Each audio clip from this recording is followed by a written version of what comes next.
का एक स्मरण, पंचमुखी हनुमान का एक भाव महाराज। जैसे बहुत ज्यादा तकलीफ अगर व्यक्ति को हो गई है, बहुत कष्टमय जीवन चल रहा है, हार गए हर जगह से और तकलीफमय जीवन चल रहा है, तो पंचमुखी हनुमान का एक शिव महापुराण का और स्कंद पुराण का एक बड़ा सुंदर मंत्र है। उस मंत्र को आप सब एक बार हमारे साथ में बोले। ओम नमो हनुमते रुद्र अवताराय सर्व शत्रु संहारणाय सर्व रोग हराय सर्व वशीकरणाय रामदूताय स्वाहा। बस इस मंत्र को हाथ में काली तिल लेकर, एक जौ लेकर और गूगल लेकर, थोड़ा सा उसमें गाय का घी डालकर, कंडे को या अग्नि को जलाकर इस मंत्र का 11 बार 21 बार जाप कर अपनी कामना कर छोड़ दीजिए। कैसा भी रोग हो, बीमारी हो, कष्ट हो, दुख हो, तकलीफ हो, 21 दिन के अंदर वो आनंद आना प्रारंभ कर देता है। इस मंत्र स्कंद पुराण का, शिव महापुराण का ये मंत्र मूल पंचमुखी हनुमान सुख दे। और एक और चीज याद रखिए हमारा, यदि कोई काम के लिए जा रहे हो, कोई व्यापार के लिए जा रहे हो या नौकरी करने के लिए जा रहे हो और लगी नहीं रही, बहुत तकलीफ पा रहे हो, सर्विस ही नहीं लग रही, बहुत कष्ट में हो गया, तो निवेदन करूंगा 5 पीपल के पत्ते पर बेसन के 5 लड्डू घर में बने हुए, गाय के घी के 5 लड्डू रख लो। उस लड्डू के बीचों बीच एक आटे का दिया और उसमें तिल्ली का तेल डालकर इसी मंत्र का प्रयोग कर पंचमुखी हनुमान का किसी भी हनुमान के मंदिर में जाकर, दक्षिण मुखी हनुमान के मंदिर में जाकर उसको रख कर आ जाइए। इसके बाद आप काम के लिए जाइए, आपका काम सफल हो जाएगा। आपको किसी को नहीं कहना पड़ेगा कि हाथ छोड़ना नहीं पड़ेगा, किसी के पाँव नहीं पड़ना पड़ेंगे, तुरंत काम। बस इस मंत्र का स्मरण कर पंचमुखी हनुमान का भूतेश्वर जो मंत्र है वो सुख देने वाला। नियम है हमारा, जिसकी फैक्ट्री नहीं चलती हो, प्रॉपर्टी की आप खरीदारी बेचदारी करते हो, प्रॉपर्टी से जुड़ा हुआ काम करते हो या लोहे से जुड़ा हुआ करते हो या फैक्ट्री आदि का कर्म करते हो, कोई मैन्युफैक्चरिंग करते हो, वो नहीं चल रहा, तो हनुमान जी के उल्टे पांव का सिंदूर लीजिए और हनुमान जी के दूसरे नंबर के भाई गतिमान का नाम लीजिए। किसका नाम लेना है? गतिमान। गतिमान का नाम लेकर फैक्ट्री के बाहर या फैक्ट्री पर एक स्वस्तिक का निर्माण कर दीजिए। हनुमान जी के उल्टे पांव के सिंदूर और गतिमान का नाम लेकर कभी आपकी फैक्ट्री कोई काम नहीं निकालेगी, उन्नति की ओर ही लेकर जाएगी, कभी घाटे की ओर नहीं जाएगी। गतिमान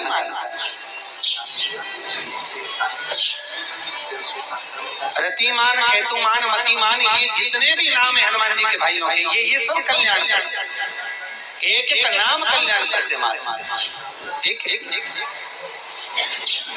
यदि बच्चे को सर्दी ज्यादा होती है, निमोनिया ज्यादा होता हो, ठंडा का कोटा ज्यादा रहता हो, तो पीपल के 5 पत्ते महाराज उस पे घृत लगाकर हनुमान जी के तीसरे नंबर के भाई प्रतिमान का नाम लेकर, प्रतिमान का नाम लेकर बच्चे की छाती पर एक वस्त्र से उसको बांध दीजिए, रात्रि भर बंदे रहने दीजिए महाराज। और बस एक बार बांधना, उसके बाद सर्दी का कोटा नहीं लगता, बच्चा स्वस्थ अपने आप। हनुमान जी महाराज के जितने भी भाई हैं सबका आनंद सुख चरणारविंद। किसी पति पत्नी में झगड़ा चल रहा हो, प्रेम नहीं बढ़ रहा हो, बहुत क्लेश हुई और अदालत में बात पहुंच गई, तलाक होने वाला, तो भी गतिमान का नाम लेकर हनुमान जी के मंदिर में एक ध्वजा लगा दी जाती है और उस पर ध्वजा पर स्वस्तिक बना दिया जाता है गतिमान का नाम लेकर। तो पति पत्नी का प्रेम वापस बढ़ जाता है और तलाक नहीं होता है महाराज। जिसका तलाक नहीं चाहिए, अगर मन से सोच के बैठे तलाक चाहिए तो मत, पर नहीं चाहिए, प्रेम बढ़ाना है, उसके लिए गतिमान। ये लोग तो ऐसे, उनका आज तक हनुमान चालीसा पढ़ना नहीं है, आज तक कोई चालीसा, चाहे गायत्री चालीसा हो, लक्ष्मी चालीसा हो, शिव चालीसा हो, पढ़ना ही नहीं आती। बस बैठ गए भगवान के सामने और पढ़ लिया आसन लगा के। नहीं, चालीसा पढ़ने का भी नियम है। अगर कोई लक्ष्य लेकर पढ़ रहे हो तो उसका एक नियम है। पूरी जिंदगी पढ़ते रहोगे तो भगवान की प्राप्ति नहीं है, पर लक्ष्य लेकर अगर पढ़ा है आसन से, जिस भगवान की चालीसा पढ़ रहे हो उसकी मूर्ति या उसका फोटो आपके सामने होना चाहिए। एक घी का दिया, अगर हनुमान चालीसा पढ़ रहे हो तो या तो घी का दिया जलाओ, वो भी गाय के घी का हो, भैंस के घी का मत जलाना। हनुमान जी कभी प्रकट नहीं होंगे भैंस के घी से। घी का दिया लगाइए अगर चालीसा का पाठ कर रहे हो हनुमान जी का। और बहुत ज्यादा संकट है, बहुत ज्यादा परेशानी है तो हनुमान चालीसा का पाठ करो तो तिल्ली के तेल का दिया लगाओ,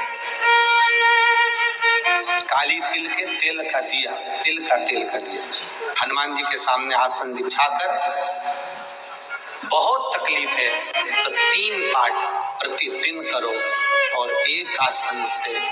जितने समय 9 बजे अगर आप बैठते हो पाठ करने तो 9 बजे ही बैठना।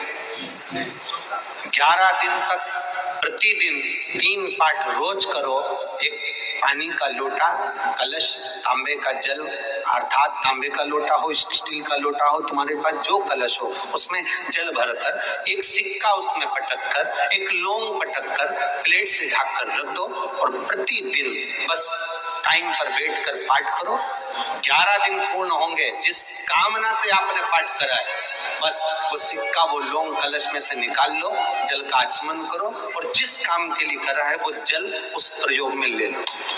उस प्रयोग, किसी से बात करने जाना है तो वो जल पी कर जाइए, कोई से हाथ मिलाना है तो वो सिक्का, वो लौंग अपने हाथ में रखो, अपने साथ रखो। तो अपना कोई पैसा अटक जाता है, कोई कार्य अटक जाता है, कोई फाइल अटक जाती है, कोई काम नहीं होता तो 5 जगह पर जल चढ़ाना प्रारंभ कर देते। पहला,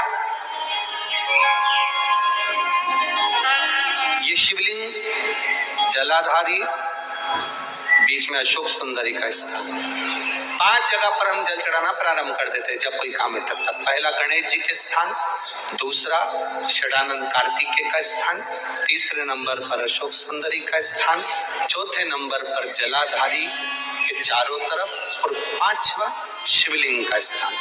जब हम यहाँ से जल चढ़ाना चालू करते हैं फिर जल को यहाँ चढ़ाते हैं, फिर मध्य चढ़ाते हैं, फिर जलाधारी पर चढ़ाते हैं, उसके बाद शिवलिंग पर हम जल चढ़ाते हैं और धीरे धीरे जल चढ़ाकर अपनी जब कामना करते हैं, कितना भी कहीं पर भी पैसा अगर अटका होता है, 3-4 महीना अगर लगातार रोज जल चढ़ा है तो बाबा रास्ता खोज ही देता है, वो आता है। हनुमान जी के एक भाई का नाम है गतिमान। क्या नाम है? गतिमान। कभी स्कंद पुराण अगर पढ़े तो रामेश्वर में, रामेश्वर धाम की स्थापना में हनुमान जी का वर्णन पूरा है। कभी मौका लगे तो आप श्रवण करना स्कंद पुराण, तो उसमें हनुमान जी के भाई गतिमान का व्याख्यान लिखा होगा। अगर कोई व्यापार, व्यवसाय या कोई गाड़ी या कोई फैक्ट्री, जो लोहे का काम करने वाले हैं, जिनकी फैक्ट्रियां चल रही हो, वाहन का कोई गाड़ी लाके एक्सीडेंट हो जाता है, कोई पकड़ लेता है, कोई चक्कर आ जाता है, कुछ ना कुछ प्रॉब्लम, अगर लोहे से जुड़ी हुई फैक्ट्री हो, व्यापार हो, व्यवसाय हो, गाड़ी हो, घोड़ा हो, उसमें तकलीफ आ रही हो कि उल्टे पांव का सिंदूर लाकर गाड़ी पर या फैक्ट्री पर स्वस्तिक बना दिया जाए और गतिमान का नाम लेकर बनाया जाए तो उस फैक्ट्री में कभी तकलीफ नहीं आ सकती, उसमें उन्नति ही बढ़ेगी।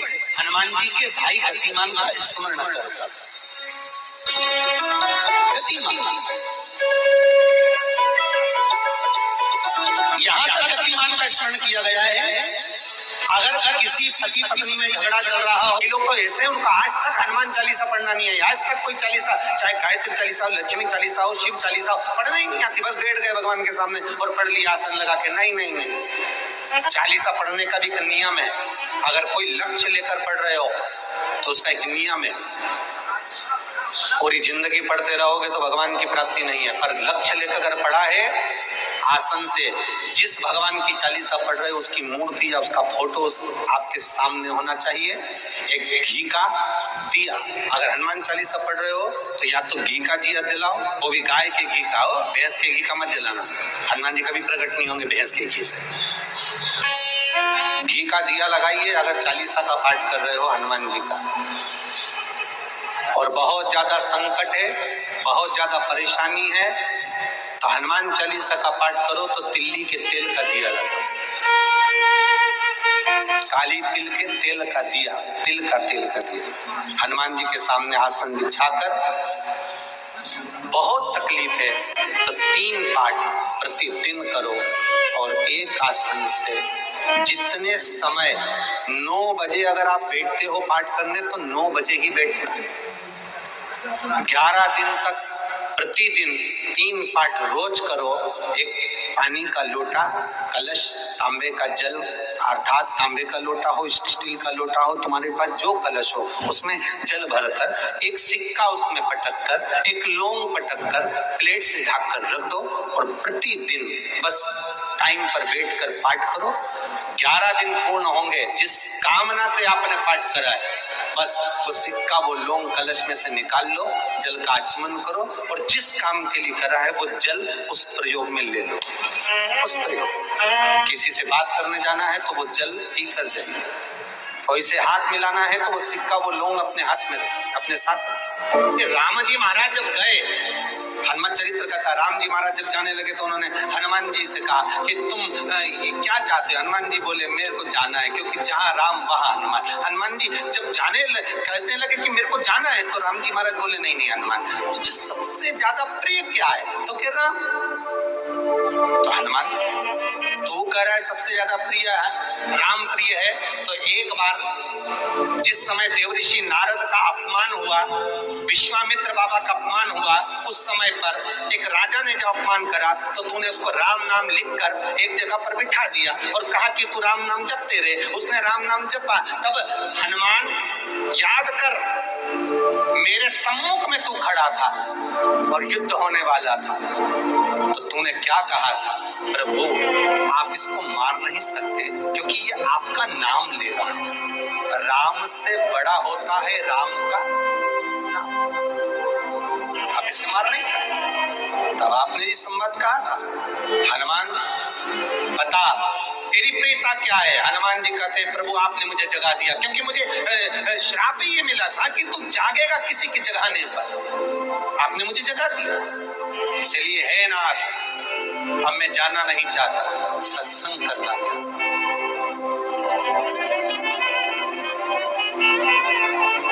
श्री राम जी का चरित्र, अब मैं सत्संग करूंगा, भजन करूंगा, नाम जाप करूंगा। पर राम जी जानते हैं हनुमान से कहा, हनुमान मेरा जाने का समय आ गया, मुझे तो जाना पड़ेगा ना। सीता पृथ्वी में चली गई, मुझे भी जाना है। मैं सरयू के जल में अपने प्राणों को त्यागूंगा, मानव का शरीर है इसको त्यागना तो पड़ेगा ना हनुमान। हनुमान जी बोले तो त्याग दो, त्यागने में क्या दिक्कत है, त्यागो आप। पर दिक्कत एक बहुत बड़ी है। तो राम जी ने जैसी कहा दिक्कत बहुत बड़ी है, तो हनुमान जी पूछे ऐसी कौन सी दिक्कत है? हनुमान जी के शब्द सुने तो राम जी बोले, जब जिस समय पर तुम सूर्य को निगल गए थे, इंद्र को क्रोध आया था और इंद्र ने तुम पर वज्र का जब प्रहार करा था, जब वज्र का प्रहार इंद्र ने करा तब तुम्हारा नाम हनुमान हुआ। तब सारे देवी देवताओं ने तुम्हें वर प्रदान करा।